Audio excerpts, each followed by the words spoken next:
Aí, o Diego. Diego tá junto aí.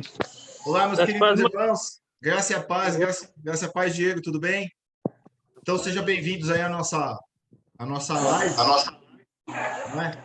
E o Yuri aí vai estar com a gente vai estar desenrolando um assunto aí muito importante sobre como Deus transmite informações à nossa mente, né? O que é iluminação? O que é revelação? E eu tinha comentado aqui, Yuri, antes de você chegar, sobre o porquê que a gente levou essa ideia da live. Eu falei, o Yuri já vinha trazendo algumas objeções, que eu acredito que toda pessoa que estuda teologia ou filosofia, sua mente sempre está inquieta, né? Então, ele não se contenta com aquilo. E eu percebi que algumas pessoas, elas praticamente não entenderam nada daquilo que o Yuri estava tratando, né? E o que eu só via foi o Ctrl+C e Ctrl+V. É copia e cola, copia e cola, copia e cola, e não vai para lugar nenhum e fica naquilo. E é cansativo isso aí. Às vezes você tá lá, você digita, você pesquisa, e a pessoa nem lê ali o seu texto, mas ela acha que está se te desbancando, né? E eu falei que isso aí é sinal de pessoas que não estão preocupadas com o conhecimento, e muito menos com a glória de Deus. Isso aí é só soberba em querer sair melhor que o oponente. Então, vou chegar aqui e já perguntar aqui para o Yuri, e ele já vai trazer um pouquinho do que a gente vai tratar. Yuri, o que você entende por iluminação e revelação? Certo. A revelação, revelar, eu posso pegar um exemplo aqui simples. Tem um objeto coberto aqui, ninguém está vendo. Vamos usar os sentidos para fazer essa exemplificação. Então, eu tiro aquilo que está cobrindo esse objeto e eu revelo, né, aquilo que estava oculto. Então, revelar é trazer, agora, na linguagem epistemológica, né, tirando a analogia, trazer um conhecimento que estava oculto, ou seja, é um conhecimento que a outra parte não tem. Então, eu trago aquele conhecimento às claras, ou seja, eu apresento ele para outra pessoa, né? Então, é uma transmissão ou, digamos assim, um desvendar do conhecimento. Isso que é revelação. Entendo isso. Seria um proposicional, conhecimento proposicional, né? Não, você não sabia, então eu disse para você e agora você sabe, né? E iluminação? O que o irmão entende como iluminação? A palavra aí já entra no problema de quem diz que revelação e iluminação é diferente, porque a iluminar, se a gente pegar o sentido mais próximo da iluminação, é trazer clareza para algo, né? Eu não estou entendendo uma coisa, então eu vou lá e esclareço, né? Então posso fazer, por exemplo, assim, Jesus vai dizer assim: aquele que se humilha é exaltado, aquele que se exalta é humilhado.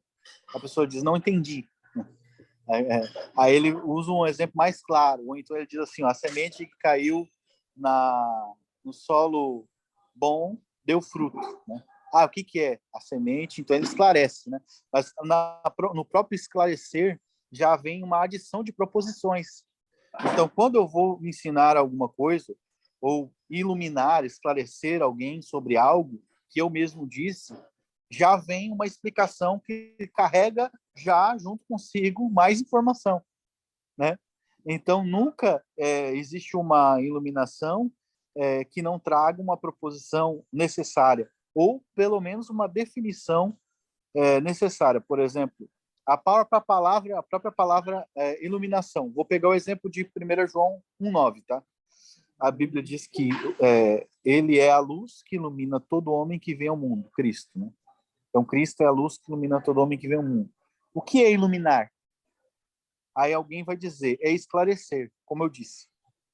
Ou a gente pode pegar o sentido próximo da palavra, no contexto, que ele é a própria vida do homem. Opa, em que sentido? Né? aquele que doa a vida espiritual e física, ou só espiritual. Veja a quantidade de definições que eu tenho de uma só palavra e a necessidade que eu tenho de raciocinar e de mais proposições para entendê-la, né? Então, por exemplo, o que define que iluminar é só esclarecer ou é tudo isso ao mesmo tempo? Esclarecer, vivificar, né? Ou, como a palavra fala lá aqui no princípio, era o logos, ou seja, então o conceito, a palavra logos, ela significa várias coisas, lógica, e eu prefiro o conceito também, porque o conceito fala de universais, né? Então, por exemplo, eu tenho um conceito de iluminação, mas dentro desse conceito eu tenho diversas definições, como eu estou dizendo aqui, são várias definições para a mesma palavra iluminação, que vai ter que ser definida pelo contexto e não apenas pelo contexto, né? Eu também devo decidir, eu devo escolher se significa todo o que o contexto diz, ou só o que o versículo mais próximo diz, ou só o que o primeiro versículo diz. E quem é o árbitro que me ensina que isso significa tudo isso, e não apenas aquilo. Entende? Então, na própria iluminação, já acarreta uma necessidade de alguém te instruir, né? De alguém que transmite para você esse conhecimento necessário para fazer essa decisão. Isso, é aquilo outro, é tudo isso. Não sei se eu fiquei claro, pode parecer um confuso aí, mas é porque muitas pessoas não conseguem entender quão complexo é. Sim, é que seriam praticamente sinônimos, né? Porque você usou o versículo de 1 João capítulo 9, que ilumina todo homem. Você pode dizer ele também que se revela a todo homem. Isso. Eu estava pensando num exemplo aqui. Você está num quarto escuro, você está em trevas. Acendeu a luz, iluminou.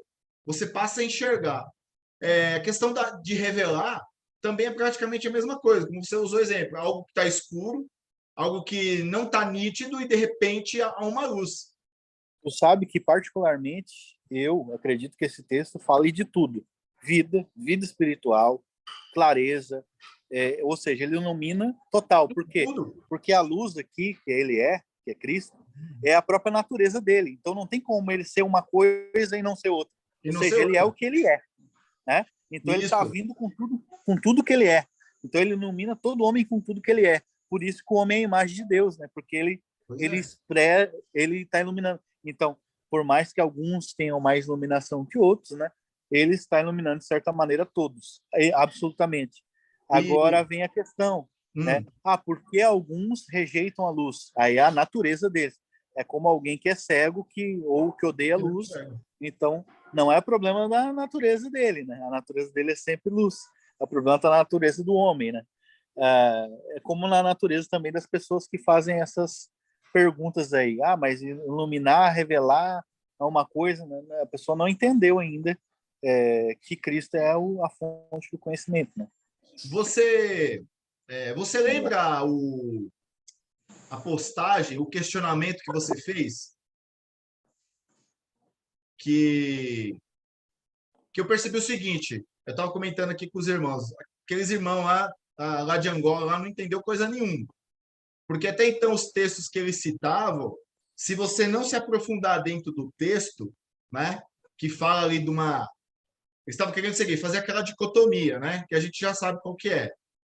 Que revelação só revela aquilo que estava oculto, né, que foi revelado. Isso. E se está na Escritura. Até aí, beleza. Aí ele fala que iluminação é para você compreender a Escritura. Só que, como a gente viu aí que são sinônimos, aí usam os textos ali, que eu percebi, fora do contexto, que dá a entender isso aí mesmo, né? Pode ser que a gente fosse fazer uma análise do texto, a gente ia compreender isso mesmo que o autor estava querendo dizer, mas o ponto-chave não é nem isso. É a ideia lá daquele seu questionamento, um princípio de inteligibilidade. Isso. Que a pessoa ela já tem. Eu até comentei aqui com os irmãos um exemplo que a gente tinha comentado uma vez. Por exemplo, se a pessoa que alega que eu só posso ter um conhecimento de que eu existo, e esse conhecimento só está restrito às escrituras, Aí a gente até comentou. Então, quer dizer que se eu não ler a Escritura, eu nem sei se eu existo. Então, eu não tenho um conhecimento. Só que tem um problema também. A Bíblia, ela não tem uma proposição, é o ponto que eu quero chegar, que fala que eu existo. Fala lá, ó, o Edu e o Yuri existem. Ela não tem. Isso é um ponto que eu sempre estou batendo na tecla, né? Aí eu falo assim, os irmãos não leem, não buscam, não raciocinam. Que eu já falei e volto a dizer, há uma grande diferença entre a epistemologia de Clarke e a epistemologia do Chang. Eu, particularmente, para mim, do Chang, apesar dele não se considerar um escrituralista, para mim é mais completa. Ela, vamos assim dizer, respondeu as minhas dúvidas. Já do Clarke, a gente, no nosso curso, eu estou trazendo até algumas objeções de um site que é anti-escrituralista, eles respondem, fazem algumas objeções que a próprio escrituralismo de Clarke não vai responder. E uma dessas questões é essa ideia de que você não pode saber que você existe pela escritura. E aí eu quero chegar no ponto de que a própria escritura, né, ela diz isso. Ela mostra um método, não é? De que eu posso ter essa certeza de que eu existo, eu posso ter essa certeza de que eu sou salvo, eu posso ter a certeza que eu sou um filho amado de Deus, eu posso ter a certeza de que eu sou um cristão, que é a ideia do testemunho interno do Espírito Santo. Então, particularmente, eu entendo dessa forma que Deus ele comunica, pode usar a expressão ilumina, ou ele revela, tanto pela Escritura, eu não nego isso, a Escritura é a regra,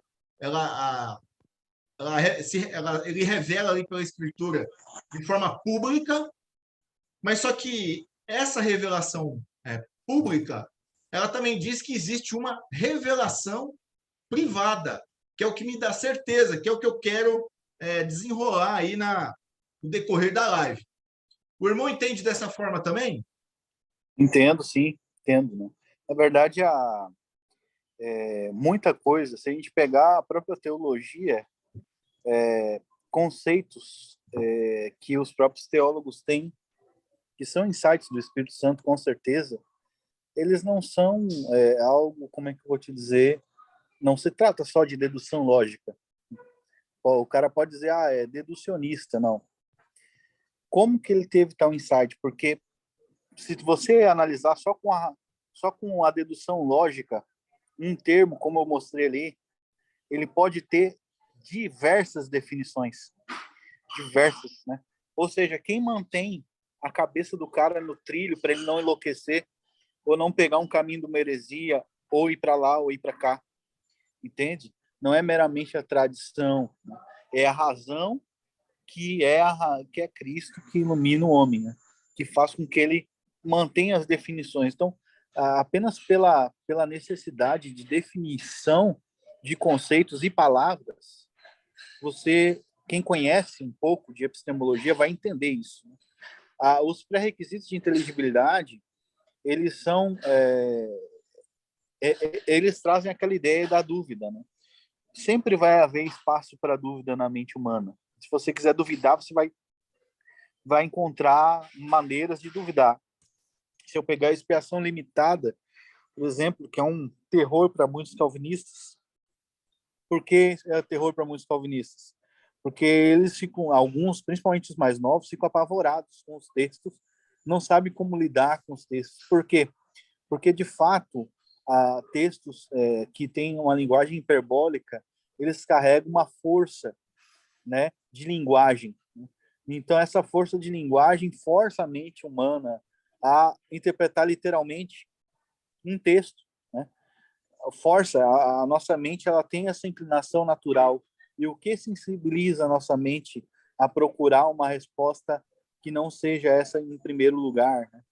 Então a gente compara com outros textos das Escrituras, mas o que faz com que o outro texto norteie esse primeiro que a gente leu, né? Então a teologia não se faz com força, né, do braço, nem se pode dizer que é meramente uma dedução, obrigado, Diego, uma dedução, né? Então existe conhecimento tanto, eu vou ser mais além, eu vou dizer que o trabalho do mestre é um trabalho profético. O mestre, de verdade, não é um cara só que deu Ctrl+C e Ctrl+V, é alguém que recebeu do Espírito Santo alguma coisa, algum conhecimento, alguma coisa a mais. Ele não traz só uma doutrina, um ensino, né? Ele está trazendo uma sensibilidade diferente para você entender um texto. Então, ele tem um espírito que ensina ele, né? Em 1 João 2,20 é dito que nós temos a unção que vem do Santo e não necessitamos que ninguém nos ensine, porque ela nos ensina todas as coisas, né? E Isaías 54:13 diz que todos os filhos de Jerusalém seriam ensinados por Deus. Se não existe esse ensino hoje mais, é absurdo, né? É dizer que a eleição falha, é E é, dizer uma, que o e, é um, chamado... e é um ensino direto. O texto é Sim, claro. É um ensino isso. direto de Deus. Então o mestre está tomando o lugar do Espírito Santo quando ele faz uma negação dessas, né? Sim. Ele está querendo ou não, é que não se trabalha só razão, não se trabalha só razão. Deus, quando quer ensinar algo para alguém, ele humilha essa pessoa. É sempre assim, você pega a Bíblia, ele humilha, ele coloca ela no lugar dela, aí ela tem uma contemplação, e aquela revelação, ela vem como forma de doxologia, ou seja, adoração. Ela não é só aquele ensino que ele está aprendendo, não é só uma coisa de matemática, que ele está fazendo ali 1 mais 1 igual a 2, 2 mais 2 igual a 4. Não, é um discipulado, o Diego falou aqui, um discipulado do próprio Espírito Santo para manter ela humilde, né? Para ela saber que aquele conhecimento tem um selo de Deus, não veio de homem, né? Ninguém me ensinou, Deus me ensinou, né? Se você tira isso, você tira a individualidade da pessoa, você tira a liberdade de Deus dar dons, a liberdade de Deus E capacitar ainda, a mente, e entendeu? ainda acredito que é uma afronta a Deus, né? Reduz Deus de uma Sim. forma que não é encontrado nas Escrituras, né? Eu, eu Pode separei aqui falando aí. eu separei alguns textos e alguns livros de que aquele pessoal tinha falado que era ocasionalista. Mas, na verdade, eu acredito que eles nunca leram o Malebranche. Até deixo recomendado aqui para os irmãos. É um livro difícil de achar. Você vai achar muito em livraria de sebo. A Busca da Verdade. Os É irmãos aí que muito estão bom, nos assistindo, se muito possível, bom. quiser conhecer mais sobre o ocasionalismo, não é? Quando começou com o Malebranche, é uma junção aqui dos ensinos de Agostinho com René Descartes. Né? Por isso que eu falei, ler, a pessoa dizer que é ocasionalista porque leu só o Clarke, ela não é ocasionalista. Ela não tem que ficar só no Clarke. Volta lá no passado, volta nos escritos.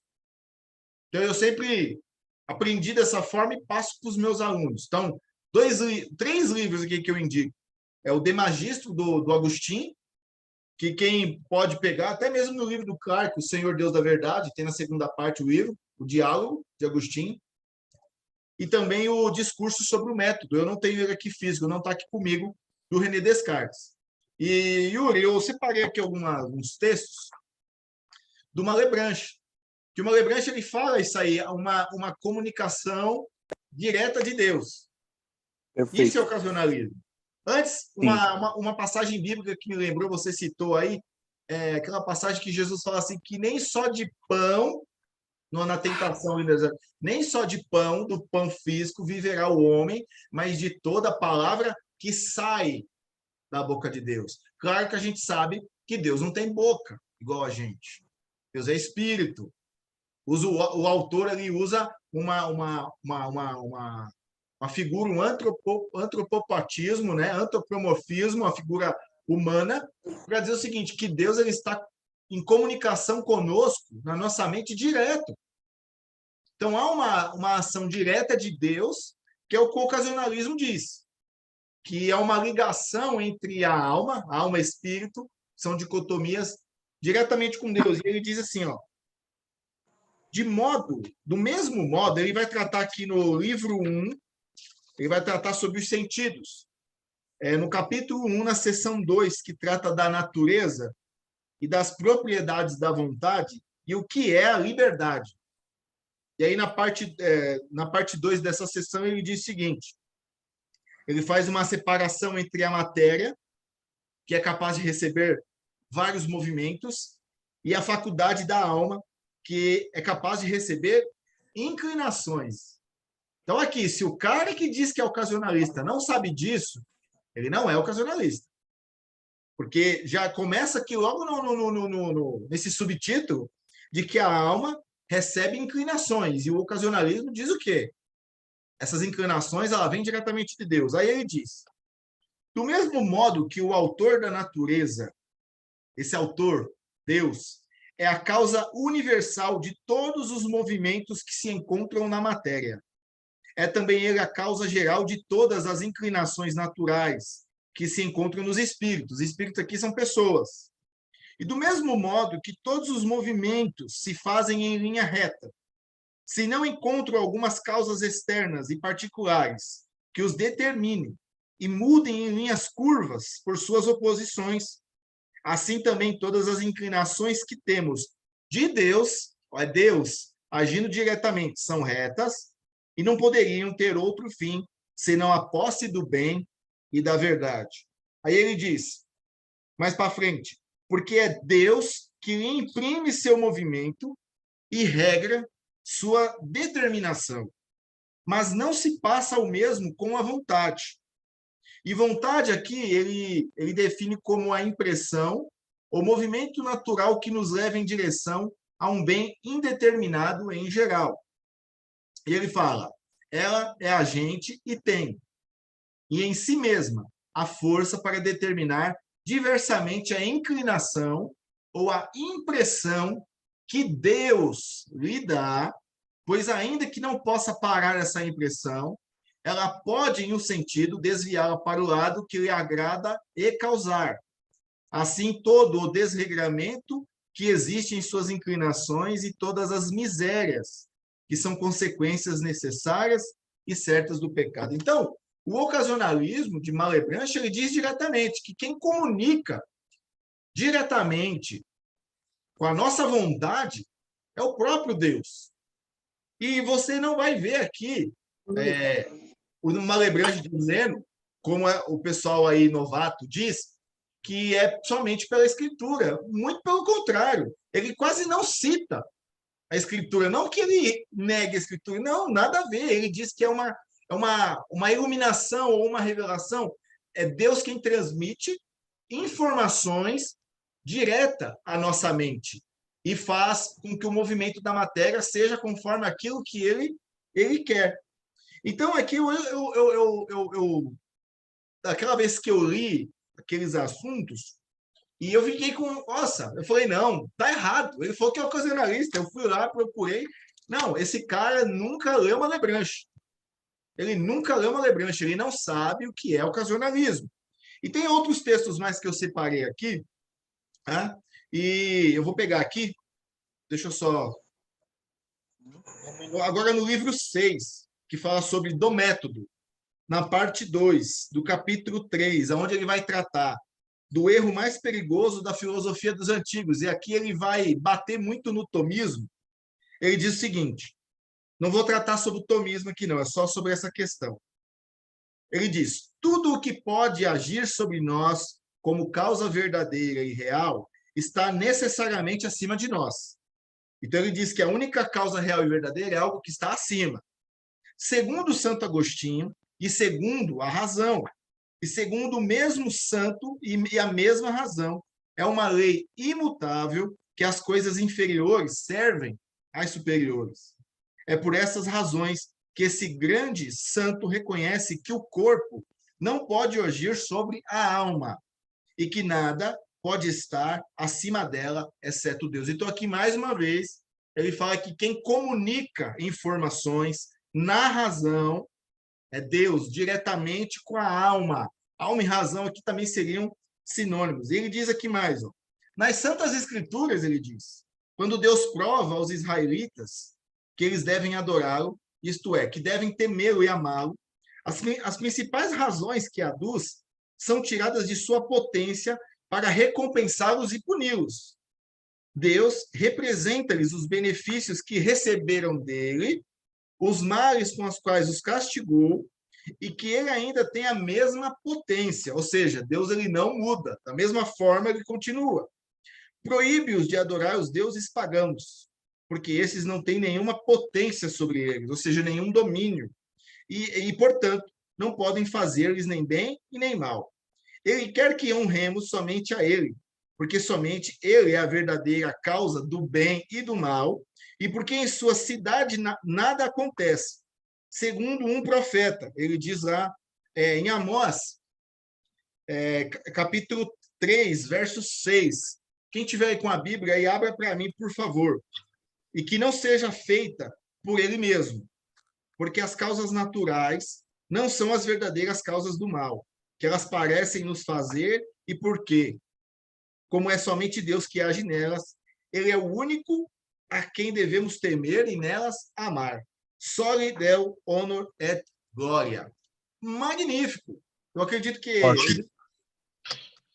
esse texto aqui de Amós é aquele texto, não poderia vir tanto bem como mal da boca de Deus, seria esse aqui. Então, aqui mais Amós uma vez, Amós, né? Eu estou aqui com a Bíblia aqui, deixa eu pegar aqui que eu quero ler. Também está em Lamentações, também tem um parecido, Lamentações.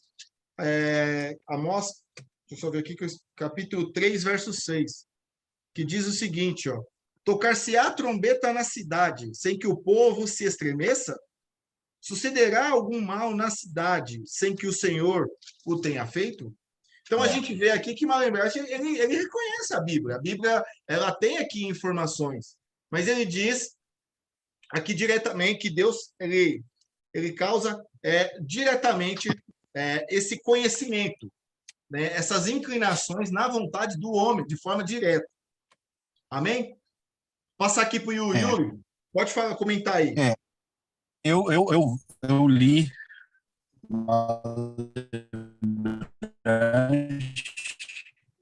Tá cortando, Yuri. Primeira vez que eu li com a sabedoria de Deus. Deixa eu ver aqui. Tá me ouvindo agora? Tô ouvindo. Vou tirar a câmera, acho que é melhor. Tá. A primeira vez que eu li Malebranche, eu vi que realmente tinha uma sabedoria assim que era fora do comum, né? Então você percebe que ele quer tirar alguma impureza que existe dentro do cristianismo, né? Então ele começa a demonstrar que Deus move, causa tudo, né? Inclina a alma, né? Aquela inclinação que a alma tem, né? Isso vem de Deus. O que Malebranche quer fazer? Tu pode perceber que ele começa com a metafísica para ir para o conhecimento, né? Ele começa com a teoria de que Deus causa todas as coisas para ir para a teoria de que Deus causa o conhecimento, porque uma coisa está anexada à outra. O que Malebranche está dizendo, ou você tem o Deus da Bíblia, ou você não tem nada. Ou você tem um Deus que causa absolutamente todas as coisas, inclusive os pensamentos humanos, ou você não tem Deus, né? Então ele quer se livrar da filosofia pagã que existia por causa do tomismo, né? Que é uma visão baseada na experiência humana, né? Porque o aristotelismo ele vem da experiência, né? Então você observando que algo é movido por outra coisa, então aquela coisa é movida conforme a sua natureza, né? Então, num debate com um tomista, que eu não vou dizer o nome, calvinista, ele disse que nele nós produzimos o nosso próprio movimento. Eu disse assim, o texto diz que nele nos movemos, mas vamos encarar isso. O que ele quer dizer com isso? Não, que nós é que damos forma ao nosso movimento, pensamento, ações, etc. Ou seja, nós temos a liberdade de fazer Deus seria coisas. passivo ali, né? Deus ali Seria Então, completamente passivo. Deus botou uma gasolina em mim, mas eu que decido para que lado que eu vou dirigir o carro, entendeu? Mas isso nada mais é do que arminianismo, não é diferente, Não é? né? E os textos bíblicos vão contra a ideia de que Deus ele é apenas aquele que causa o movimento, no sentido de que o movimento ele gira o ato daquele objeto. Então, se você pega, por exemplo, lá Apocalipse 17:17, aqueles reis da terra estão sendo movidos por Deus e eles estão pensando em dar poder à besta. Mas a Bíblia diz que Deus colocou no coração deles fazer isso. Ou seja, o ato intelectual e emocional de fazer essas coisas é causado por Deus, né? Amém. Do contrário, nós iríamos retroceder na nossa filosofia determinista e da soberania de Deus. Então, em alguma esfera, seria uma coisa meio louca, né? O plano de Deus ele dependeria desse movimento. Então, para solucionar essa quebra de coisa, ele diz que Deus atualiza o ato da criatura, obviamente, né? Você vê. Só que isso não me dá a segurança necessária para nada, nem para pensar. Pois entre um ato que eu vou fazer e a atualização divina, claro que Deus vai atualizar, ou seja, eu vou pensar em árvore, ou vou pensar em árvore, ou vou pensar em deserto, né? Aí Deus atualiza o ato que eu vou pensar em árvore. Ele não permitiu que eu pensasse em deserto, né? Então, Deus está brincando ali de ficar deixando eu tomar aquela decisão, né? E me energizando para que eu faça, né? Mas a Escritura não traz essa linguagem. Para que trazer isso para dentro da Escritura e para dentro da nossa vida, né? Quão confuso seria para alguém pensar dessa forma, né? Que Deus ele está atualizando os meus atos, né? Ou seja, a própria ideia de uma condução de Deus, ela é quebrada. O ensino de Deus na minha mente de fazer alguma coisa, ou a ação de Deus de me conduzir até um ponto específico é quebrado no sentido em que ele estaria, então, trabalhando como um zagueiro para que eu chegue naquele objetivo que ele quer. Sim. Então, a minha própria confiança, agora eu vou falar em termos subjetivos, tá? Para quem é cristão entender. A minha confiança no meu próprio ato vai ser quebrada, porque eu não tenho fé que Deus causa aquele ato. Então, eu já não tenho fé que Deus causa aquilo, já a minha confiança em fazer aquilo já eu penso duas vezes. Ou seja, é um ensino desnecessário e é um ensino também que rouba, né? Rouba de Deus a sua soberania, né? Rouba de Deus o seu controle e traz uma ideia, querendo ou não, ele traz dentro de si a ideia de que se o homem não tem essa liberdade de ação, Deus é mau. Ele traz dentro de si, carrega esse pressuposto, né? Por que Deus não pode causar eu pensar em árvore? Né? O que impede, né? Se Deus faz tudo o que lhe agrada, né? Se Deus faz tudo e move tudo, por que ele não move isso? O que lhe impede? Né? Existe algo que está impedindo Deus, né? Esse algo é Deus respeitar a minha liberdade, etc. Né? Mas então, eles quebram o seu próprio princípio, porque então Deus não tem um controle tal onde ele pode fazer com que eu pense aquilo que ele determina, de maneira que eu pense e creia que eu sou livre para fazer, não no sentido livre de Deus, mas permaneça a minha liberdade. Então, ele quebra a sua própria teologia, o tomismo, porque nessa ideia, a minha natureza, né, para ser mantida livre, ela tem que ser mantida livre dessa determinação de Deus. Ou seja, é uma loucura total, porque aí você percebe onde está o problema, né? Deus, ele na cabeça deles, né? Ele violaria aquilo que ele próprio tem o direito de fazer, que é o controlar o homem. Ele está violando algum direito particular. Isso aí eu poderia chamar, a pessoa ela acredita que o ser humano tem alguma caixa dentro da sua consciência ou da sua mente que nem Deus pode mudar. Isso é algo terrível de se pensar, né? Porque se existe algum ponto dentro de nós que o nosso Senhor ele não pode intervir e mover para onde ele bem desejar, então nós temos uma desconfiança de Deus, na verdade. Isso vem de eu desconfio de Deus, porque Deus não pode, entendeu? Deus não pode mexer na minha mente, Deus não pode mexer no meu coração, Deus não pode. Ué, por quê? Deus não pode interferir no livre-arbítrio, né? Entendeu? No caso deles é um semi-livre-arbítrio, é um troço estranho. Isso mesmo. Entendeu?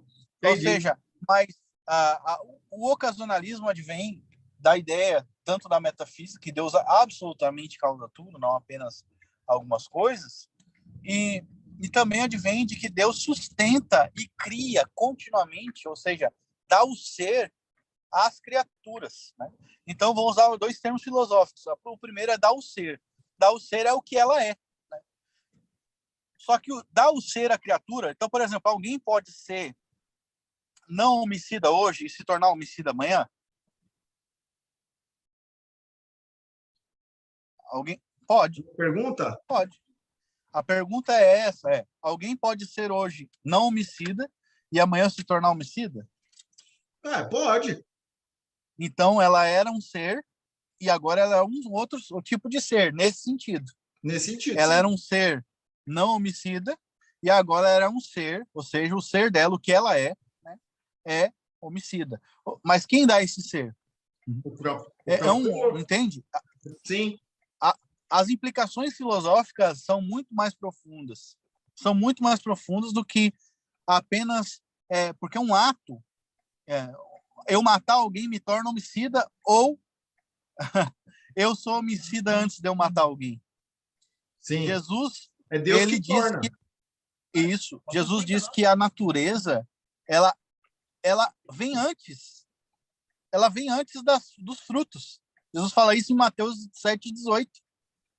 Entende? Então, um ato da criatura de pensar em árvore não pode vir antes dela ser uma pensadora de árvore. E quem fez ela ser uma pensadora de árvore? Então, tu percebe que as coisas estão intimamente ligadas e que esse tipo de filosofia tomista ela quebra essas coisas. Entendi. Né? As coisas já não têm uma profundidade que deveriam ter, né? Claro que só Deus é imutável. Não estou dizendo aqui que isso, de forma nenhuma, o simples fato de Deus causar tudo é o que nos dá segurança. O que nos dá segurança é que Deus prometeu que nos faria conforme a imagem de Deus. Porque Deus causando tudo é um grande perigo para a mente de muitas pessoas, né? Porque Deus causa tudo, então Deus causa o acidente, Deus causa desgraça, Deus causa AIDS, Deus pode causar amanhã me tornar um homicida, pode. E as pessoas ficam loucas com isso. Quem é que as únicas criaturas que têm paz conhecendo Deus nesse sentido? Amém. São os filhos dele, né? Sim. São os filhos dele. Descansa nele, eu estou falando de metafísica, né? Mas para a gente poder entender, isso é super necessário para o pensamento, né? Amém. Então, para mim pensar de acordo com a Escritura, eu tenho que ser um pensador de acordo com a Escritura. E quem me faz ser pensador de acordo com a Escritura? Aí, o ser precede a ação e precede o pensamento, né? O que eu sou, né? O meu pensamento ele reflete quem eu sou, as minhas ações refletem quem eu sou. Então, se não há uma necessária nas proposições, como eles não querem aceitar, há uma causalidade divina necessária e inegável no ser. Né? Então você vê que não tem para onde escapar, eles estão na teia da aranha, né? É, E eles estão com problemas, né? Aqueles que negam que Deus ensina o homem, então, ou eles assumem que todo o conhecimento que o homem tem sobre a Bíblia, necessário para que ele entenda as Escrituras, é inato, e aí nós vamos cair num problema, né? Ou ele aceita que algum conhecimento que o homem tem é inato e os outros Deus causa. Deus Ele causa, não tem verdade. outro, ele não tem outra escolha, né? Não tem outra Então, escapatória, eu vou deixar tu falar que eu já falei demais. certo? Você falando aí, eu lembrei de duas coisas. Eu também já tive. O nosso foco não é falar do tomismo, mas eu também já tive um debate com um tomista sobre essa ideia de potência, né, que vem lá de Aristóteles, e é usada aquela palavra energon, no grego, né, que originou verdadeiramente a palavra energia. Só que o que acontece? As pessoas têm ideia do que é uma energia hoje e aplicam no termo energon. No livro do Carson, Exegese e suas falácias, aqui em português, erros de interpretação bíblica, isso ele fala que existe uma falácia, a falácia do anacronismo, né? O que é isso? Eu ter um significado, uma definição de um termo moderno hoje e aplicar num termo bíblico lá do século I. E ele escreve, né, no texto que quando o apóstolo escreve, ou os evangelistas, eles não têm essa ideia do que a gente vê de energia hoje. Quem é fã aí da DC, dos desenhos, lembra tem um inimigo do Batman, o Bane, que é mascarado? A história do Bane é o quê? Ele usa uma máscara, e se você procurar saber quem gosta, assim, igual eu, ele recebe tipo fluidos ali naquela máscara para ele poder ficar vivo. E aqueles fluidos, né, que quando são acionados, ele fica forte. E aí ele bate em todo mundo. Então, as pessoas têm essa ideia de energia. Você já tem ali o certo, você é composto de certas propriedades, né? A ideia atomista, você é energizado a essas propriedades, não é isso, Yuri?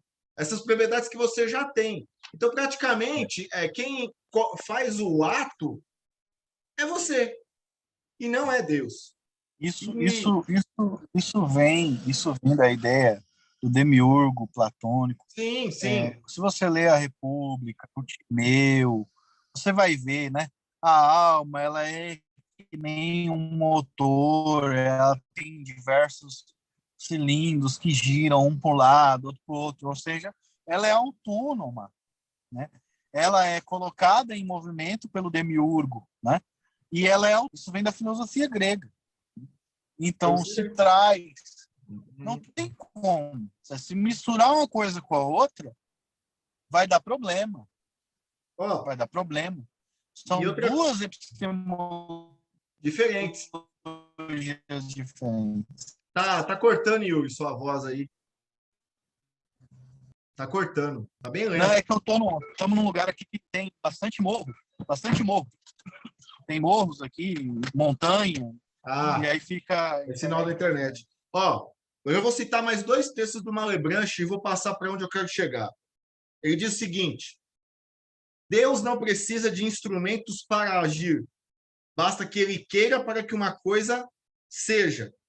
Porque há contradição em que ele queira alguma coisa e essa coisa não ocorra. Então, seria uma contradição de termos, Deus querer algo e essa coisa não acontecer. Então, se ele quer, isso ocorre. Aí ele diz mais: há uma ligação necessária entre a vontade de Deus e a coisa que ele quer. Deus quer, nesse caso, que quando um anjo quiser que um tal corpo seja movido, esse corpo seja movido. Portanto, há uma ligação necessária entre a vontade de Deus e o movimento desse corpo. Por consequência, Deus é a verdadeira causa do movimento desse corpo, e a vontade do anjo é apenas a causa ocasional. Aqui o que a confissão de fé do Westminster, causa ocasional, vai chamar de causa secundária. Seria a mesma coisa, uma causa sendo usada simplesmente para ser feita a vontade de Deus. Então, aqui eu já mostro mais uma vez que o que o pessoal lá no post do Yuri falou que é ocasionalismo, a gente prova que não é. Então, aqui a gente vê mais uma vez que Deus é a causa inicial de qualquer movimento. Então, eu vou seguir aqui, o Yuri vai lembrar do que eu vou fazer. Eu escrevi esse livro aqui, os irmãos já leram aí, O Conhecimento de Deus, que vai tratar de uma forma muito simples, bem didática, né? sobre metafísica e sobre conhecimento. E aqui no capítulo 7, eu falo sobre o testemunho do Espírito Santo. E eu uso um documento sensacionista, que é a Confissão de Fé do Westminster, no capítulo 18, que fala sobre da certeza da graça e da salvação. E o que eu vou falar aqui, as pessoas que idolatram a tradição, as confissões de fé, vão me xingar e me chamar de herege, de tudo, né? Mas eu não estou nem aí porque essa turma fala. Eu respeito, acho a Confissão de Fé do Westminster muito boa, um documento sensacional, mas eu não tenho obrigação nenhuma de subscrevê-la, algumas cláusulas que, para mim, não faz sentido, né? Eu, particularmente, eu só discordo da cláusula cessacionista.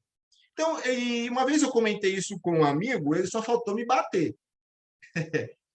Porque eu disse que havia uma contradição nesse capítulo, como que eles escrevem no capítulo 1º. A cláusula cessacionista, ele diz, né, vai falar sobre escritura, vai dizer que, então, que os modos de Deus revelar a sua vontade cessaram, tá? Aí você vai ver os textos prova não prova nada. Mas aí no capítulo 18 vai falar sobre da certeza da graça da salvação, e é aqui que eu quero trazer um comentário para vocês. Diz o seguinte na seção 2. Essa certeza não é mera persuasão conjectural e provável, fundada numa falsa esperança, abre aspas, mas uma infalível segurança da fé, fundada na divina verdade das promessas de salvação. Onde estão essas promessas? Nas Escrituras. Beleza, até aí tranquilo.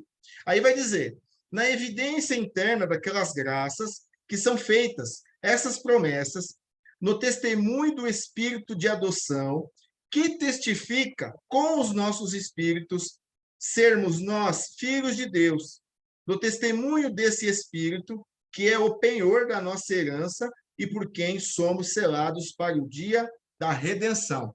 Por que eu falo aqui? Presta atenção comigo aqui. Por que eu falo que é uma contradição? A cláusula cessacionista com essa cláusula aqui. Por quê? Porque lá ele diz que Deus não revela mais nada. Não revela a sua vontade.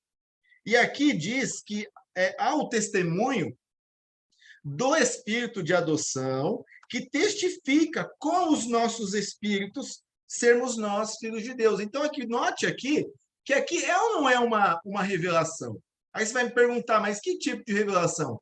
Revela a você algo que estava escondido, que até então você não sabia. Que é o quê? Que você é um filho de Deus. Eu, quando aprendi isso, eu sempre passei isso nas igrejas que eu falei, né? Nas igrejas que eu pastoreei, que eu revitalizei, plantei, de que o crente ele precisa ter essa certeza. E essa certeza, ela é extra-bíblica, é o Espírito Santo que testemunha com o nosso espírito. No livro do R.T. Kendall, sobre o calvinismo inglês, ele escreve sobre os puritanos, ele chama eles de predestinacionistas, né? Predestinação experimental.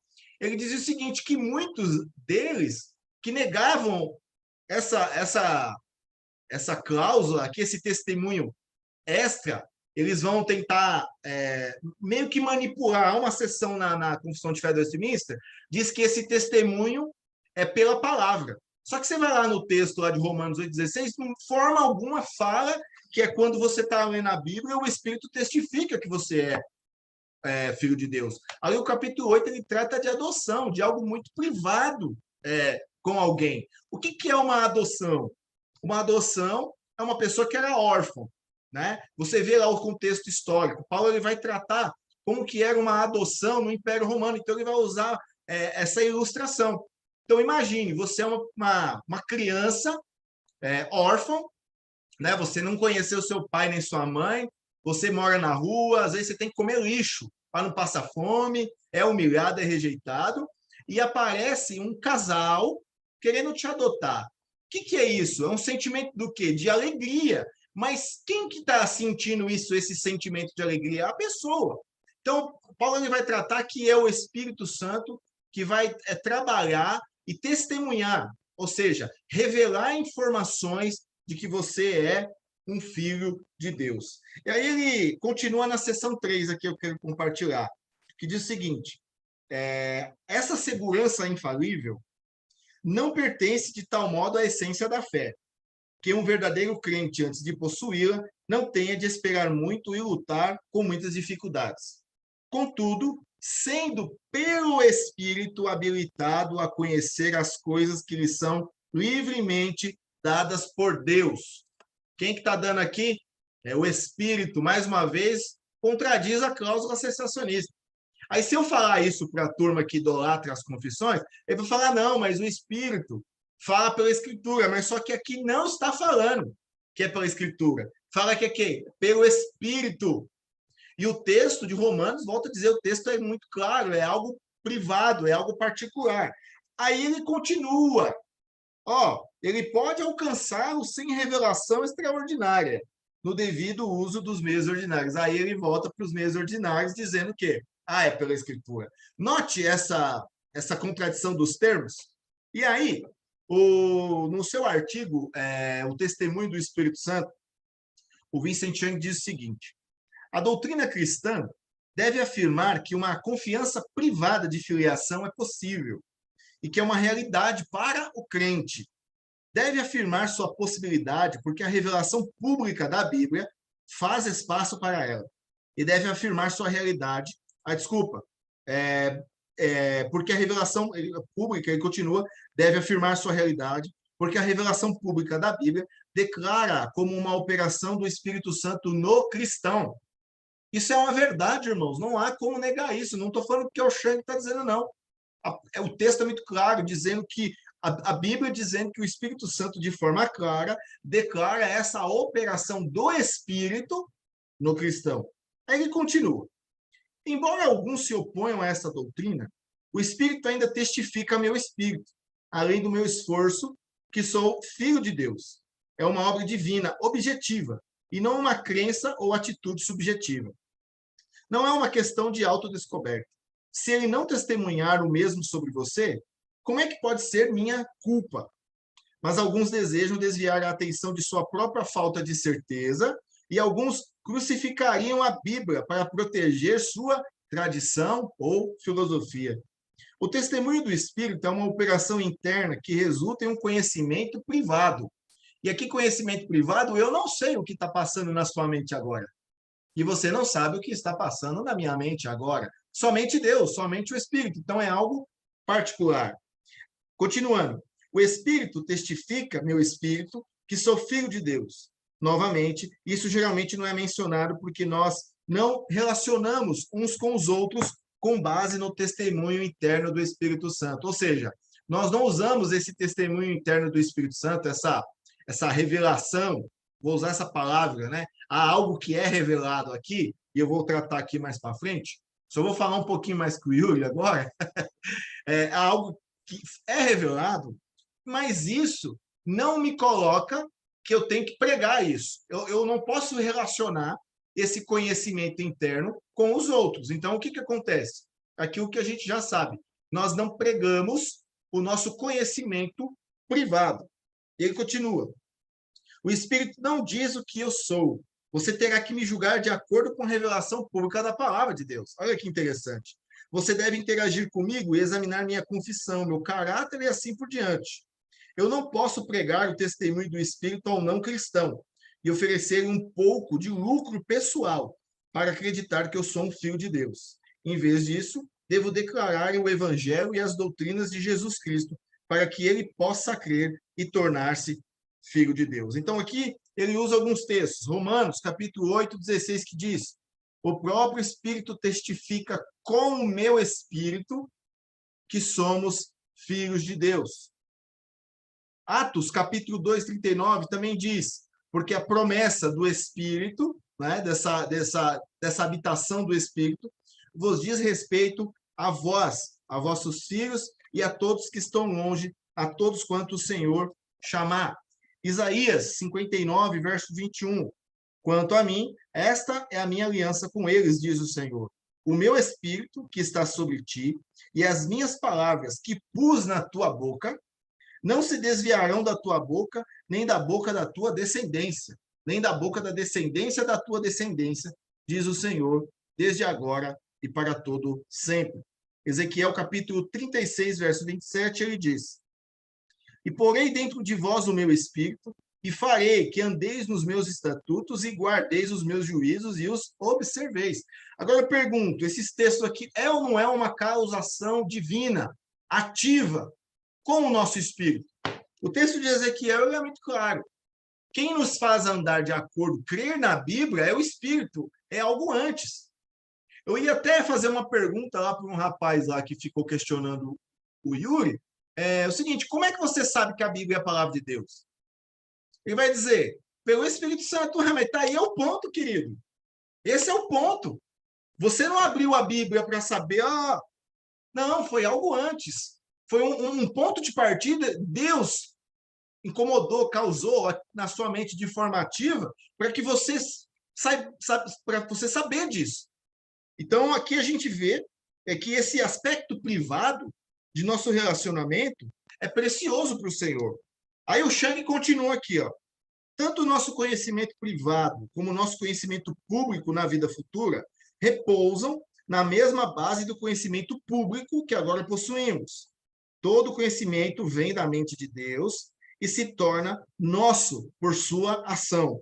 No estudo da filosofia apologética, estabelecemos que não há conhecimento além do que derivamos da Bíblia. O contexto é o tipo de conhecimento público, né, da Escritura, disponível para todos nós nessa vida. Com efeito, isso significa que o nosso conhecimento público nesta vida se limita ao que Deus revelou na Bíblia. E o nosso conhecimento privado é limitado ao que Deus nos faria saber, como declarado na Bíblia, incluindo o conhecimento de adoção. Então, por exemplo, um argumento a favor disso. A Escritura, ela relata de que Cristo, né, ele morre pelo seu povo, pela sua igreja, que Deus elege pessoas. Mas a Bíblia, ela não vai dizer o meu nome lá, ela não vai dizer o nome do Tiago, o nome do Yuri, né, de que nós somos eleitos, ou de que Cristo estava lá, eu morri por esse pessoal aqui, né? E nem por isso a Bíblia ela vai deixar de ser suficiente. Ela continua sendo suficiente. Deus não quis que fosse dessa forma. Mas, por esse testemunho, essa experiência privada que tenho, eu e você, com o Espírito Santo de Deus, nós não temos dúvidas de que Cristo morreu por nós, né? Pagou pelos pecados dos eleitos e que nós também somos uma nova criatura. O outro texto, Apocalipse, capítulo 10, 4, diz: João, ele ouviu 7 trovões, algo que foi do seu conhecimento privado, não foi?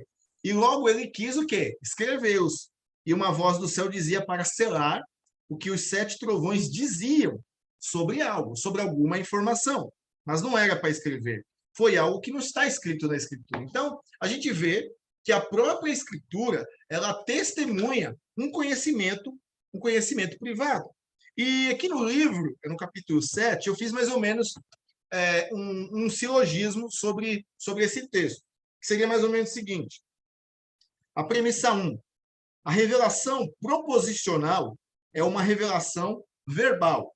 Por verbal, se entende o conteúdo transmitido pela comunicação. Vamos explicar aqui o que é uma proposição. Proposições são informações, onde contém um sujeito, um verbo de ligação e um predicado. Vamos pegar um exemplo muito simples aqui. Deus, o sujeito, é o verbo de ligação, santo, o predicado, é uma informação. Por exemplo, só dizer Deus é. Deus é o quê? Eu já vi teólogos e filósofos tomistas, eles partem desse pressuposto. Deus é. Mas Deus é o quê? Não fica meio sem sentido, né? Agora, quando colocamos um predicado, né, uma qualidade em Deus, a informação ela fica muito mais inteligível. Então, fica a revelação proposicional é uma revelação verbal. Então, por verbal, você entende o conteúdo transmitido pela comunicação. Segundo, o testemunho do Espírito transmite informação. O que é isso? Deus confirma internamente, através da linguagem não verbal, que eu sou um filho de Deus. Terceiro, a informação sendo transmitida por essa linguagem.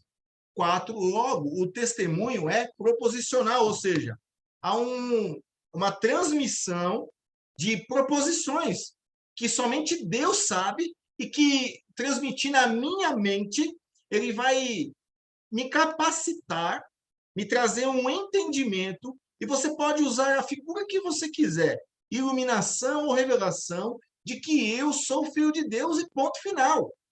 Quem tem que saber que eu sou um filho de Deus não é o meu vizinho, pela minha experiência, sou eu.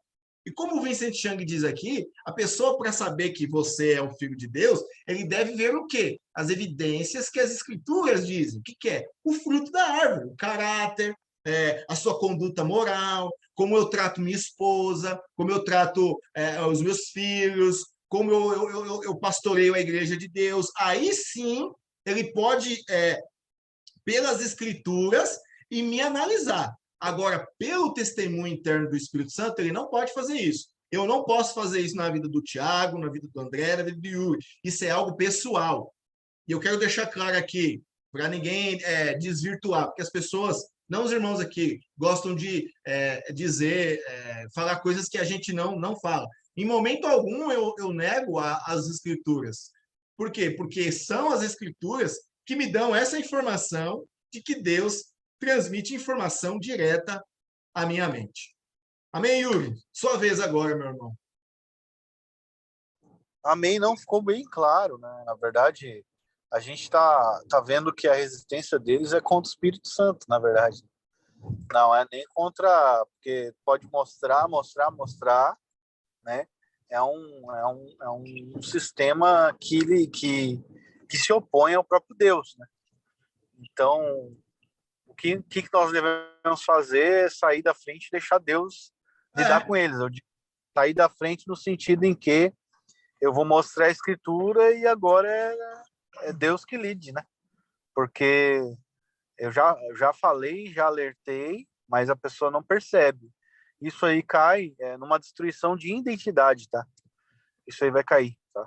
Porque se eu não tenho, principalmente quem está crendo na doutrina da predestinação, se está crendo só por causa de uma tradição e não pelo testemunho do Espírito Santo, meu filho, a apostasia está logo ali. Verdade. Eu já vi vários calvinistas virarem católico, já vi vários. Sabe o que eu acho, Yuri? É aquela questão... É modinha virar calvinista, agora é modinha virar católico. Ou seja, a tradição foi tanto na tradição que virou tomista, né? Então, por quê? Se você não tem um mestre que é o Espírito Santo, vai ficar sendo guiado pela cabeça dos outros. E aí, meu gato, aí tu vai tropeçar na pedra de tropeço, que é Cristo, várias vezes, né? Várias vezes. Mas isso acontece porque pessoas, elas não receberam de Deus essa convicção. Elas foram atrás do papo alheio, né? E na hora que o chumbo grosso cair na cabeça delas, como elas não tiveram essa impressão do Espírito Santo, mas por causa de uma doutrina que alguém ensinou e elas acreditaram, então elas vão se perder totalmente, né? Isso é um próprio juízo de Deus, é santo e justo, que seja assim, para as pessoas não se estribarem no próprio entendimento e no entendimento dos outros, né? Porque Deus, ele traz muitas pessoas para próximo da verdade, para depois obscurecer o entendimento delas e lançar elas no abismo, né? Então não é uma brincadeira. Vou brincar aqui, olha aqui, ó. Lá lê, não. É algo muito sério. E né? sabe o que eu vejo, Yuri, em tudo isso aí? Eu já vou terminar aqui, tá, Yuri? A gente vai passar para as perguntas. Sabe o que eu vejo isso? A pessoa, ela é leitor de um único autor, né? Ela leu, por exemplo, o Clarke, muito bom, né? E eu acredito que gera mais confusão, porque a gente sabe que o Clarke tem uma linguagem um pouco difícil. Ao invés da pessoa começar com Agostinho, né, começar lá com os textos, ele vai para Clarke e ele é como que ele descobre ali, nossa, descobriu o tesouro. E ele começa a atacar todo mundo que pensa diferente, sem igual cego em tiroteio, né? Só que o cego atirando, ele atira para todo lado. E ele não percebe as implicações que o seu próprio sistema tem. Aquilo que o próprio Clarke fala. Uma doutrina, ela segue logicamente outra doutrina. Então, cabe o papel do teólogo ou filósofo é estar atento a isso aí, né? É estar atento, crescer no conhecimento, na graça de Deus, em maturidade, se preocupar mesmo com o coração, né? Com a vida com Deus, né? Uma vida de oração, uma vida de devoção, e não uma vida soberba, que a pessoa está mais preocupada a ficar ganhando debates, e aí ela passa vergonha, porque comentei aqui no início aqui, a gente lê muito, né? Então a gente acaba descobrindo, textos da internet. A gente já lê textos que está em livro que o cara vai lá, ele copia e cola, ele faz uma salada de texto e põe lá como se fosse dele. Ainda o cara assina com o nome dele. Né? Isso que eu vi lá o pessoal lá fazendo lá e ficou feio, cara. Ficou muito feio. É lamentável esse tipo de atitude. Amém, irmãos? A gente já passou quase uma hora. Eu vou abrir aqui para os irmãos, tiver alguma pergunta. Vou perguntar aqui para o André. André, você tem alguma pergunta? A mim ou ao Yuri? Você pode fazer aí, tá? Tá gravando aí, ô? Estou gravando. Você quer que eu tire a gravação? Não, tranquilo. Não, vou gravar as perguntas. Eu tinha bastante dúvida no assunto, né? Eu acho que ficou bem claro, né? Eu li o livro seu, né? E aí ficou mais claro ainda, né? Sobre o conhecimento de Deus, eu li inteirinho o seu livro. Amém. Esse aqui, ó. Exatamente. Você lembra, né, Yuri, que eu tô fazendo aqui, né? Fazer a propaganda. Eu li no Kindle. Tem alguma Mas pergunta? Muito bom, gostei da live. Amém. E aí, Gilberto? O Gilberto dói virdiano, né? Ele deve discordar um pouco da gente, né, Gilberto? Ou não? Acho que não. Nesse assunto. Bom, né? Eu acho que o Gilberto pensa da mesma forma. E aí, meu irmão? Compartilha aí conosco. Eu gostaria de fazer uma pergunta, né, aqui, que ficou aí, né, cara, atrás, né, de toda a argumentação de vocês aí, e é a seguinte questão, né? Qual é o elemento, né, fundacional, não é, que deve cessar toda objeção à revelação, entendeu? Qual é o elemento fundacional, ou seja, a priorístico, vamos usar a priorístico, né? Qual é o elemento a priorístico que deve cessar toda e qualquer objeção à revelação, ou seja, a possibilidade da revelação, né? Porque alegam o seguinte, né? Que toda a treta que vocês estão tratando aí é justamente essa questão, né? De que a razão, não é? Ela está presa, né, por sua própria natureza, ao mundo do fenômeno, né? Ou seja, a ordem imanente aqui, né? E a fé, não é necessariamente, ela transita, né, no domínio superior, né? Ou seja, supra-histórico, né? Além mundo, etc e tal. Então, assim, vocês entenderam, né? Pronto. Gostaria de saber se eu tenho a resposta, né? Mas eu gostaria de saber, porque eu gostaria de saber o que vocês pensam sobre isso, entendeu? Amém. Essa eu vou deixar para o Yuri responder primeiro e responder depois. Ô, Gilberto, aquilo que atesta a revelação, né, e que impede, ou que deveria impedir o ser humano, mas ele não para por causa da depravação, é a própria autoridade de Deus. Né? A mesma coisa, o testemunho interno do Espírito Santo e a Escritura vem do mesmo Deus. Né? Então, a autoridade de Deus deveria ser o fim, não deveria ter questionamento. Eu creio que essa é a resposta. Eu também sigo do mesmo É. pensamento do Yuri, né? Eu usaria algumas palavras diferentes, que eu acredito que Deus ele seria a causa primeira, né?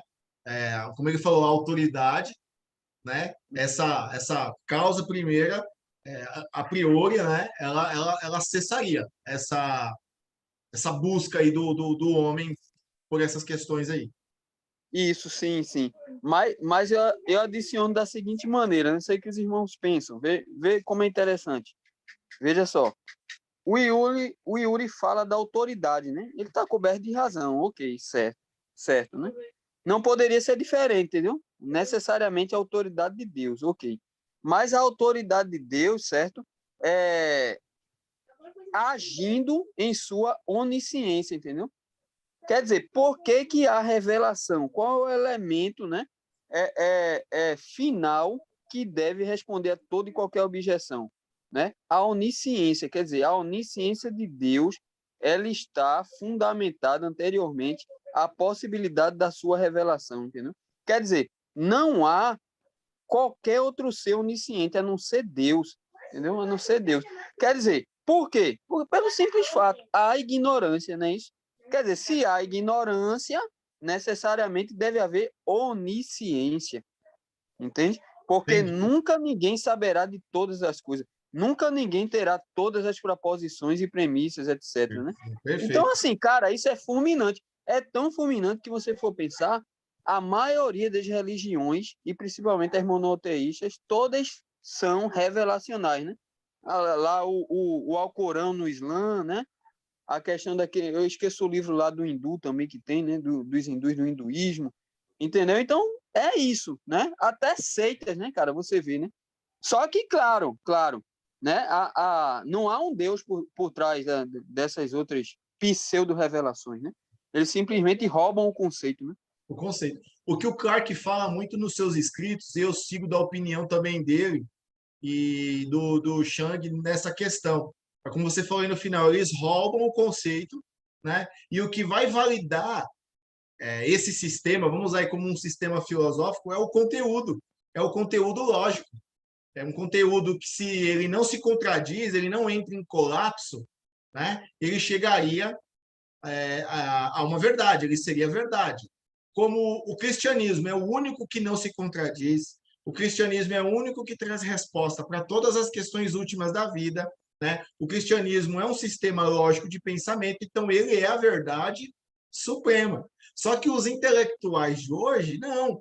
Hoje se tem uma negação da realidade, hoje se tem uma negação de tudo. Hoje você crê em idiotices, em loucuras aí, em contradições ilógicas, você é tido como uma pessoa do alto escalão intelectual. Eu vou pegar um exemplo aqui no nosso país. Quem é o patrono da educação brasileira?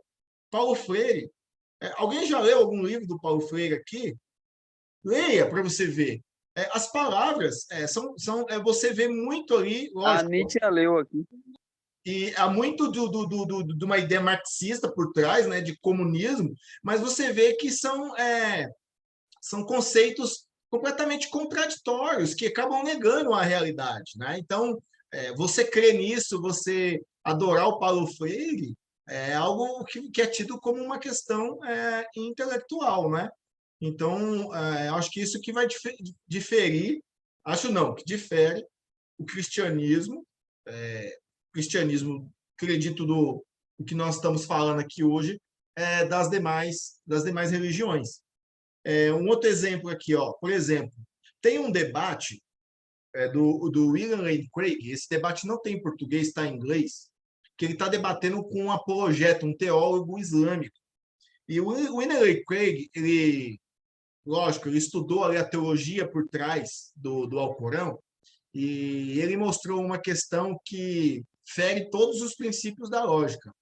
E ele fala, ele prova lá que o Alcorão, então, não pode ter visto da mente de um Deus onisciente. Porque como que um Deus onisciente, que conhece tudo, todas as proposições, se revela, mas se contradiz no seu livro? Que é a questão do que o Alcorão, ele apresentará Deus ali deles como um ser que determina todas as coisas. Eles são bem fatalistas. Só que eles também, mais para frente, que o homem tem livre-arbítrio. Mas aí, como aí o William Coelho viu isso aí, mas como é que ele é fatalista? Nada acontece fora dos padrões de Alá, e mesmo assim o homem tem livre-arbítrio. E aí ele define os termos e mostra essas contradições que são roubadas do cristianismo. Mais alguém? Tiago? Mas vocês entenderam o meu ponto, né? A questão da Entendi. onisciência. Né? Ah, e uma coisa que você falou também que o Clark fala, Gilberto, que você falou, ninguém vai ter todas as proposições. É a diferença que o Clark faz, que o conhecimento de Deus, né, qualitativamente entre Deus e o homem, eles se encaixam, é o mesmo. Ele usa um exemplo muito simples, né? 2 mais 2 igual a 4. É uma verdade tanto para nós quanto para Deus. Aonde difere é quantitativamente. Deus conhece um número muito, muito, muito maior de proposições. E ele não revelou tudo para nós. Há muitas outras coisas, muitas outras informações que Deus ele não revela. E eu acredito que uma dessas que ele não revelou na sua palavra escrita é essa revelação que eu acredito ser proposicional, né? De que aquela pessoa ela é filha de Deus. Amém. Tiago, tem alguma pergunta? Eu não, só gostaria de falar um pouquinho aqui. Excelente live, cara. Muito bom mesmo. Parabéns, Edu. Parabéns ao Yuri também, a todos aqui. Muito bom. E muito claro, cara. A linguagem que vocês utilizam é uma linguagem tem muito teor teológico e filosófico, mas facilita muito o nosso entendimento aqui, fácil de compreender, graças a Deus, né, que usa vocês para comunicar o que ele está querendo dizer, as proposições, faz a gente entender o que vocês estão passando. Muito bom mesmo. E o livro do Malebranche que é sensacional. Eu tenho esse livro, né, Busca da Verdade. Até nos trabalhos de apologética, no mestrado de filosofia que eu te mandei, no trabalho sobre providência, eu coloquei algumas sessões lá do Malebranche. Sim. Você deve ter visto lá. É muito bom, eu gostei muito do livro. Assim. O primeiro contato que eu tive no ocasionalismo foi com Chang, depois foi com Clark. E o Malebranche, curiosamente, veio depois. Mas, assim, Começou muito bom. né? Ao contrário. Isso. Apesar de eu ter conhecido o Clark mais a fundo primeiro que o Chang, né? Chang eu tinha conhecido muito pouco, tinha lido muito pouco até um tempo atrás. O Clark eu fui conhecer através de um pastor da minha igreja que apresentou o Problema do Mal Resolvido, né? O livro. Aí eu passei a estudar mais. E o Chang eu tinha lido poucas coisas dele, mas já me interessava mais em buscar mais materiais dele, assim, muito bom. As matérias são, ao mesmo tempo que a teologia e a filosofia cristã, né, ela nos transmitem muita coisa, elas também são muito práticas, cara. Eu costumo sempre fazer uso, né, das proposições e aplicar no meu dia a dia. É para isso que serve, né? Porque a gente da prática, né? Aplicar isso, a teologia exatamente, a teologia é a prática. A teologia é a prática, né? Prática. A gente não é filósofo grego, né? Não estou dizendo que todos os filósofos gregos são empiristas ou gostam de armazenar informações para si mesmos. Mas o que eu estou querendo dizer é que a teologia é a prática, a vida nisso, né? E ela culmina tudo para a glória de Deus, cara. Essas coisas que a gente aprende aqui, Deus causa tudo, Deus causa conhecimento. E, e não existe acontecimento, cara, que não seja causado por Deus. Não tem. Deus causa proposições na nossa mente. E, embora a gente não conheça exaustivamente como Deus conhece, mas o que a gente conhece foi o que Deus causou, presente, passado e futuro. E é isso. Amém, Thiago. Deus te abençoe, meu irmão. E aí, Bruno, tem alguma dúvida? O Thiago, ele me acompanha há tempo ali, as minhas postagens, e ele lê, observa, e eu vejo que ele tem lido bastante, assim, né? Acredito que de muita gente que eu conheci no decorrer do tempo, acho que quem mais absorveu pela graça e para a glória de Deus foi ele. Amém. Bastante, assim, da doutrina bíblica, né? Amém. Então eu percebo isso. O Thiago foi meu primeiro aluno, pô. Primeiro cara a se matricular no IBTEC. Não é, Thiago? Pô, bom demais aprender com vocês, cara. Tanto com Outro o dia ele Yuri, falou assim, tem mais um curso aí para me fazer? Eu falei, qual, cara? Você já faz todos, pô. Lembra, Thiago? Eu louvo a Pô, Deus. são sensacionais, cara. Pô, é muito bom, cara. Muito bom aprender com vocês mesmo. Não tem nem palavras para agradecer. Amém. Passa aqui para o Bruno. Bruno, tem alguma dúvida?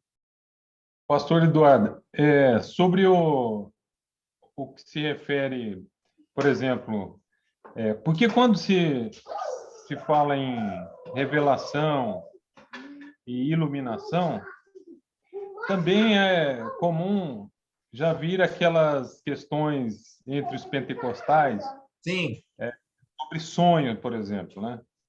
E como a gente tem aqui muitas crianças e elas sonham, né? Eu queria saber um parâmetro, por exemplo, existe no mundo islâmico histórias de conversão, né? Isto aparece nos sonhos e como é que isso se dá no Ocidente? Qual que é o parâmetro que a gente precisa ter para não ser assim, não ser precipitado nessas questões? Muito obrigado, pastor. Entendi. Olha, meu irmão, a minha opinião é a mesma, praticamente do que eu expliquei aqui hoje, vou falar para você. Existe mesmo, você pega alguns sites, acho que é o Guia-me, Voz dos Mártires, Missão Portas Abertas e outros que tratam da igreja perseguida nesses lugares assim hostis ao cristianismo. A maior dificuldade que eles têm para trazer ali para adaptar o cristianismo ali é a Bíblia, né?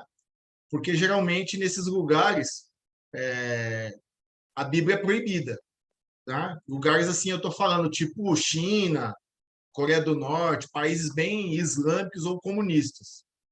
E há relatos que a gente vê de pessoas que não tem Bíblia, né? Não tem Bíblia, e que houve ali uma manifestação, vou dizer assim, uma palavra filosófica, epistemológica ali, de que aquela pessoa teve um contato ali com Cristo e foi convertido. Então, eu acredito que isso acontece, tá? Eu acredito que Deus ele usa, não como uma regra isso, mas ele usa porque ele tem o controle sobre todas as coisas, ele age conforme ele quiser. Uma vez eu conversei com um rapaz, ele falou que não cria nisso porque isso dava base, onde não tem Bíblia, para igrejas heterodoxas, tá? Começa a surgir seitas, heresias. Beleza, mas aí está partindo para um lado negativo, mas vamos para o lado positivo.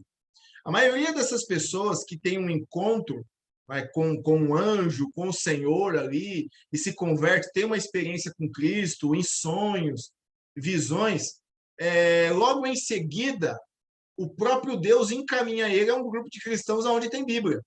E nesses lugares, vou pegar o exemplo no Paquistão. No Paquistão lá, a pessoa tem uma Bíblia para 17 pessoas. Eu vi lugares que eles têm um pedaço do livro de Mateus, o capítulo 1, só genealogia, só uma folha. E relata que a pessoa leu aquilo ali, a genealogia de Cristo, e foi convertida.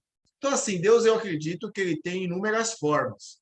O modo mais prático que ele ensina a nós fazermos é pregar a sua palavra escrita, como a citação do Shang, é a palavra pública. Não o testemunho interno, eu não prego minha experiência, mas eu acredito que Deus ele trabalha dessa forma assim, principalmente nesses lugares hostis. E não esses relatos não tem só lá no Oriente, tem aqui no Ocidente também. Tem pessoas no Brasil aqui que eu conheço que conheceram Cristo numa determinada situação e hoje procuraram um lugar onde tinha uma revelação verbal escrita e hoje são cristãos convertidos, nascidos de novo. Então, eu acredito que essa forma, sim, é válida. Primeiro, a pessoa pode objetar, mas não é assim. Eu pergunto, aonde existe algum texto bíblico ou alguma lei que proíba Deus de fazer isso? Lógico que não. Por quê? Porque Deus é ex-lex, Deus está acima de tudo, Deus é transcendente. Deus ele não está dentro de uma caixinha, né? Como as pessoas aí, muitos reformados acreditam que Deus só age de acordo com a confissão de fé. É nítido, né? E tem o perigo também do outro lado extremo que Deus age só no monte, né? Aí começam a inventar um monte de coisa que Deus revelou, um cachorro, uma folha. Na minha época que eu ia no monte, tinha alguns amigos que buscavam confirmação de algum pedido de Deus. Deus vai mostrar um graveto pegando fogo, entendeu? Então, assim, tem que tomar muito cuidado com os extremos. Eu acredito que a Bíblia, de forma simples, ela fala por si só, e eu entendo perfeitamente que Deus ele causa, sim, esse conhecimento na mente das pessoas através de sonhos, visões, e onde tem uma situação complicada, onde não tem Bíblia. E, geralmente, essas pessoas elas são encaminhadas a um lugar onde tem pessoas, onde já ali também tem uma Bíblia. Um relato que eu vi, um rapaz que me comunicou, um pastor, olha para você ver, presbiteriano, eu não recordo, faz muito tempo, saiu uns 6 anos atrás, eu não lembro os detalhes, mas o centro da experiência que ele teve. Ele, a família e os filhos, missionários, pastor presbiteriano, ele era missionário lá na África, eu não me recordo do país, mas era um país islâmico, que tinha até uma certa liberdade de religião. E ele tinha um trabalho com crianças. E aí começou. Muitas crianças, escolinha bíblica, mas muito. Das crianças começaram a vir quem? Os pais. E a igreja começou. Isso aí levantou uma certa ira dos líderes religiosos daquela cidade, principalmente islâmicos, que agem através da manipulação, através da força. O que aconteceu? Como eles estavam perdendo membros ali da mesquita ali, virando cristãos, os pais das crianças, acho que o líder chama imã, né, que seria tipo um pastor, ele e os outros líderes, eles foram numa família, né, manipular, deve ter amedrontado eles, e o filho que frequentava a igreja denunciou com os pais na polícia que aquele menino tinha sido abusado por ele. E ele disse que estava no culto, de repente veio todas policial, vai, mão para a cabeça, prenderam ele. E ele sabe que foi mentira, né? Que foi manipulada aquela situação, no mínimo ameaçaram matar, roubar tudo dos pais, e os pais confirmaram, e o menino, os pais falaram, não, confirmou. Aí ele foi preso. E aí ele ficou na cadeia, colocaram ele numa cela, havia um homem lá, só um homem, porque o cara era grandão, forte, e ele ficou nessa cela. E esse homem, ele era ateu, ele era muçulmano e tinha abandonado o Islã, tinha virado ateu. E disse que logo quando ele chegou e perguntou, né, para eles falam a língua inglesa lá, em inglês, perguntou para ele o que ele fazia, e ele falou que era pastor, tal, e ele falou assim, se o seu Deus existe, por que ele não te tira daqui? Tira eu e você daqui.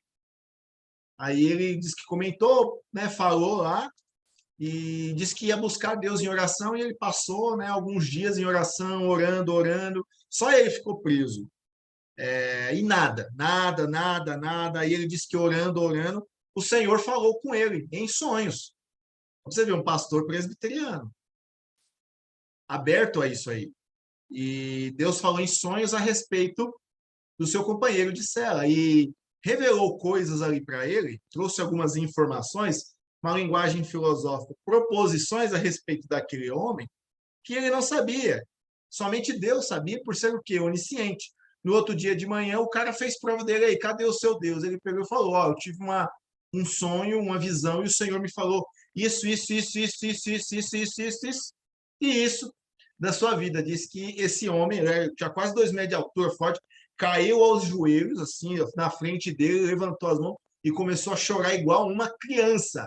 E falou assim, o seu Deus existe. E começou, e fizeram uma amizade. Lá dentro ele pregou o evangelho, né, para aquele homem, né, orou por ele, aquele homem ali, ele falou, creio que Deus o converteu, né? Então, para você ver, irmãos, que Deus ele age da forma que ele quiser. Deus ele não está preso às nossas opiniões. Ele não está preso a uma confissão de fé. Eu sinto muito aí, os irmãos que, né, acham isso, mas isso aí está completamente equivocado. E Deus também, ele não age conforme aquilo que a gente acha, aquilo que as nossas opiniões, e principalmente no meio de maluquice. Nós devemos rejeitar esses dois extremos e ficar com o que a palavra de Deus diz, né, e crer nesse Deus que é onisciente e ele age da forma que ele quiser. Amém, meus irmãos? Então, que todos perguntaram, e então nós vamos encerrar, e vamos então fazer uma oração, aí agradecer esse Deus que tem nos dado essa oportunidade de falarmos mais sobre ele. Amém? Soberano Deus e eterno Pai, louvamos ao teu nome e te agradecemos por mais um dia na tua presença. Muito obrigado, ó Pai, por esse momento aqui, por essa live, junto com os meus irmãos, onde pudemos crescer na graça e no conhecimento do Senhor. Que o teu Espírito Santo venha nos consolar, nos guardar, falar na nossa mente, falar através das Escrituras Sagradas e que nós possamos conhecer mais e mais a Ti e ter essa certeza de que nós somos filhos amados do Senhor. Recebe todo o nosso louvor e toda a nossa gratidão por tudo o que o Senhor tem feito por nós, pelas nossas famílias. Nos dê uma boa noite de sono. Nós te louvamos e te exaltamos em nome de Jesus. Amém. Amém, meus irmãos? Boa noite aos irmãos. Obrigado aí pela participação de cada um. Deus abençoe vocês ricamente, toda a família de vocês. Uma boa noite e um bom descanso. Até a próxima live aí. Até mais.